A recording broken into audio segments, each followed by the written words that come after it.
Alors, on se retrouve à présent pour faire la correction des 4 problèmes. Donc, je vais rappeler les 4 problèmes. Problème 1. La maman d'Alex achète 3 chemises à 10 € pièce. Combien sa maman va-t-elle dépenser? Donc déjà, il faut comprendre les mots. 10 € pièce, ça veut dire 10 € chacun. Donc le calcul ici à faire, ça aurait pu être une multiplication. Vous ne savez pas encore multiplier les enfants, donc à chaque fois je vous dis il y a d'autres solutions. 3 chemises à 10 € pièce, ça voudra dire que chacune des chemises coûte 10 €. Donc combien y a-t-il de chemises? Il y en a 3. Donc combien de fois on va additionner 10? 3 fois. Donc le calcul ici à faire était à 10 plus 10 plus 10, et ça nous fait donc 30. Phrase-réponse, sa maman va dépenser 30 €. Problème numéro 2. Lisa achète 4 bagues à 5 € pièce et un bracelet à 10 €. Combien va-t-elle dépenser? Donc là, dans ce genre de problème, c'est pas mal de faire un schéma. Donc ici, on vous dit qu'il y a 4 bagues à 5 €. Donc vous pouvez matérialiser des bagues en faisant juste des petits cercles et en écrivant à côté de chacun 5 €. Puis, on vous dit qu'il y a un bracelet à 10 €. Donc, vous allez rajouter aussi un cercle un peu plus large où vous allez écrire à côté 10 €. On vous demande combien a été dépensé. Donc, ça voudra dire que vous devez connaître la somme de tout ça. Le calcul va être très simple. Vous allez additionner tout ce que vous avez écrit. Donc, vous allez additionner le prix des 4 bagues. Donc, 5 plus 5 plus 5 plus 5 qui nous donne 20, plus le bracelet qui est à 10 € plus 10, ce qui nous fait 30. Donc, combien va-t-elle dépenser? Lisa va dépenser 30 €. Problème numéro 3. Moustique donne 65 croquettes à Misou, son copain. Misou mange 20 croquettes. Combien reste-t-il de croquettes dans la gamelle? Donc là, pareil, je vous dis, les enfants, c'est très important de faire des schémas pour que vous puissiez bien visualiser les choses. Donc, vous allez partir de 65 croquettes et il y a 20 croquettes qui vont être retirées. Donc, le calcul ici à faire, c'était 65 moins 20. Et 65 moins 20, ça fait 45. Il restera dans la gamelle 65 croquettes. Problème numéro 4. Lisa écoute 4 CD de musique. Il y a 10 chansons sur chaque CD. Combien a-t-elle écouté de chansons? Donc ici, c'est pareil. On peut faire un dessin. On fait des carrés. Les carrés pour faire l'album du CD ou tout simplement un cercle pour dire que c'est un CD. Donc vous en faites 4 étant donné qu'il y a 4 CD. Et dans chaque CD, il y a 10 chansons. Donc à côté de chacun des petits dessins que vous avez fait, 10, 10, 10, 10, 10 plus 10 plus 10 plus 10, ça nous fait donc 40. Donc, Lisa a écouté 40 chansons. Les enfants, parfois, les problèmes mathématiques peuvent vous sembler compliqués parce que vous n'en comprenez pas le sens. La nécessité d'un schéma, ça va pouvoir vous aider à visualiser, à mieux comprendre les choses. Donc, je vous incite vivement à faire des schémas. En tout cas, j'espère que ceux qui n'ont pas réussi dans certains problèmes, vous avez pu comprendre la correction.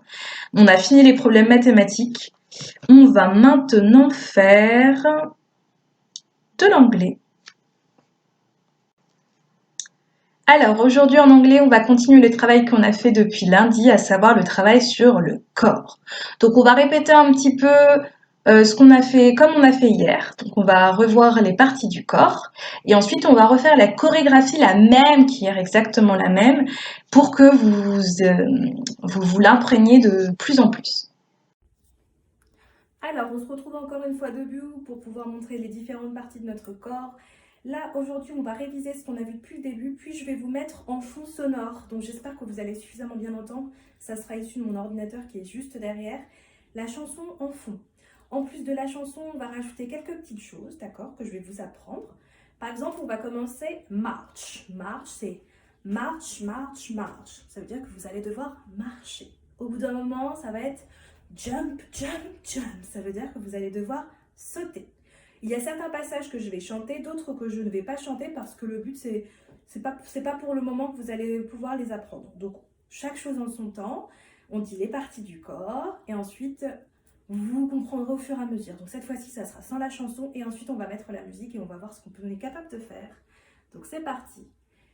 Head and shoulder, knees and toes, knees and toes. Head and shoulder, knees and toes, and eyes and ears and mouth and nose. Head, shoulders, knees and toes, knees and toes. Alors, je ne sais pas si vous avez entendu, sur le dernier, je n'ai pas dit hand, shoulders. Parce que dans certaines versions que j'ai pu entendre, on pouvait dire hand shoulders ou juste shoulders.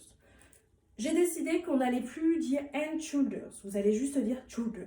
Donc il y aura peut-être quelques petits cafouillages, mais c'est pas grave, tout va bien, ça va revenir progressivement. Donc on recommence sans dire le hand shoulders. Après par contre, pour ce qui est sur le visage, oui, il faut rajouter le hand. Donc c'est parti. Head, shoulders, knees and toes, knees and toes. Head, shoulders, knees and toes, knees and toes. And eyes and ears and mouth and nose.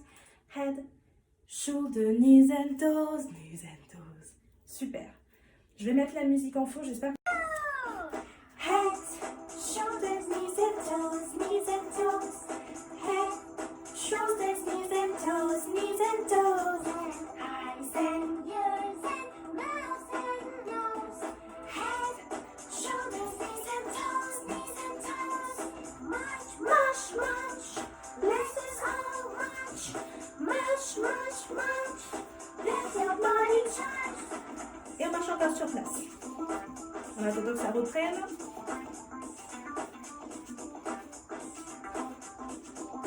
Head, shoulders, knees and toes, knees and toes. Head, shoulders, knees and toes, knees and toes. Eyes and ears and mouth and nose. Head, shoulders, knees and toes, knees and toes.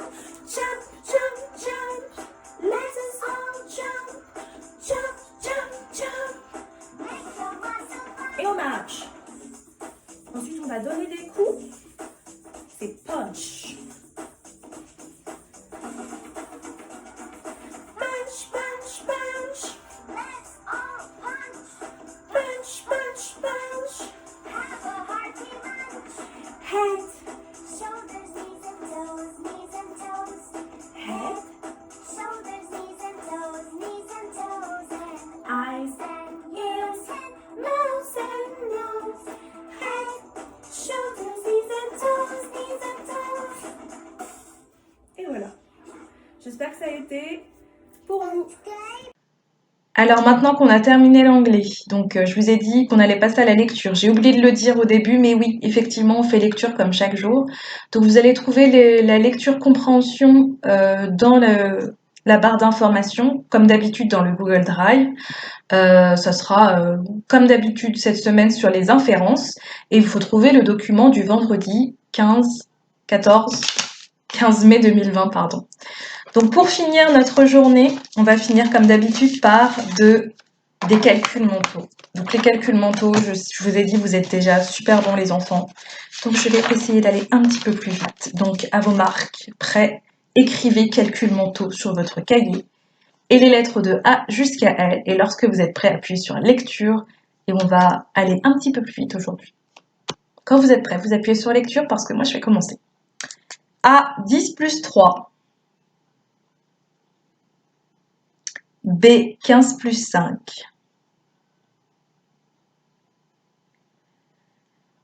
C 12 plus 9. D 13 plus 6.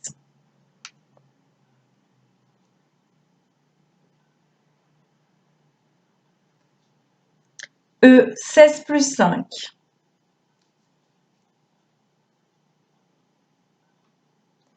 F 15 plus 2.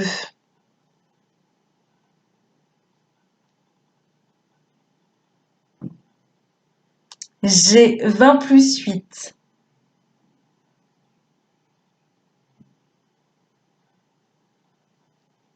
H 8 plus 10.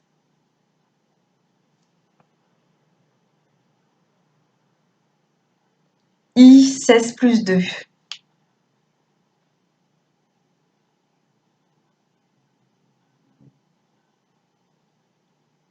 J 12 plus 4.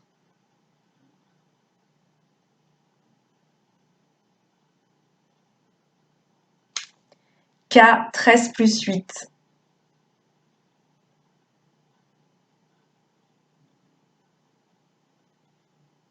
L 15 plus 2. On va passer à la correction. Si vous avez besoin d'une relecture, n'hésitez pas à appuyer sur pause et à revenir dans la vidéo, sinon on passe à la correction. Comme d'habitude, vous allez voir la correction s'afficher et je vais les dire aussi à l'oral. C'est parti. A13, B20, C21, D19, E21, F17, G28, H18, I18, J16, K21, L17. Voilà, on a maintenant terminé le travail qui était à faire pour aujourd'hui. Je vous souhaite à tous un très bon week-end les enfants, portez-vous bien et je vous dis à très vite, je l'espère.